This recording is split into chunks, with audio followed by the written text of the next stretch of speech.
महात्मा के पास जिंजी कपल आया।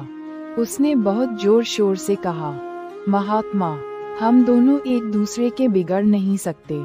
ऐसे समझिए हम दो जिस्म एक जान है, लेकिन हमारे माँ बाप अंतर जातीय विवाह करना नहीं चाहते हैं।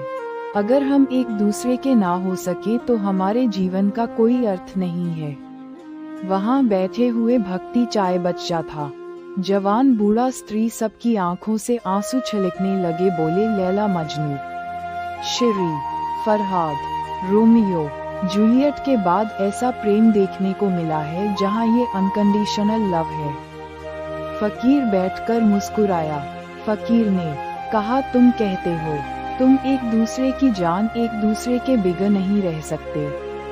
मैं कहता हूँ तुम्हारा प्रेम सिर्फ शारीरिक आकर्षण है।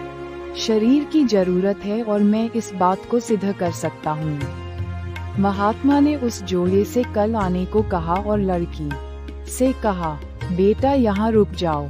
अब अगले दिन जब ये युवक प्रेमी आया, इसने देखा जो इसकी प्रेयसी जो अफसरों से भी ज्यादा सुंदर थी। उसके चेहरे पर कुछ दाग हो गए थे, उसके बालों में कुछ बाल कम हो गए थे, कुछ उसके शरीर से दुर्गंध आ रही थी। अब इस प्रेसी ने बताया इसको कुछ बीमारी हो गई है, कोई एलर्जी हो गई है और इसके शरीर से और वह खांस भी रही थी जिसमें थूक आ रहा था। अब हीरो युवक कल तक इसका एक चुंबन लेने के लिए सारी हदें पार कर जाता था। जैसी उसके खांसने में कफ और हल्का सा लाल दिखाई दिया, ये घबरा गया।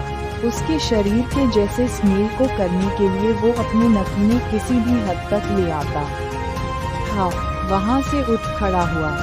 फकीर हजा मत बोला, तुम जिसे प्रेम कहते हो, प्रेम जोहा जब तक है, जब तक ये शरीर मिले नहीं। शरीर मिल जाते हैं तो वो आत्मा का प्रेम नहीं, वो शरीर की जरूरत हो जाती है। तुम्हारे प्रेम के 4 लेवल होते हैं, body love, hot love, mind love और soul love. Soul love state है जहाँ पर तुम्हारे को तुम्हारे प्रेमी के होने की जरूरत नहीं होती, तुम उसके साथ होते हो और प्रेम तुम देते हो। तुम्हारी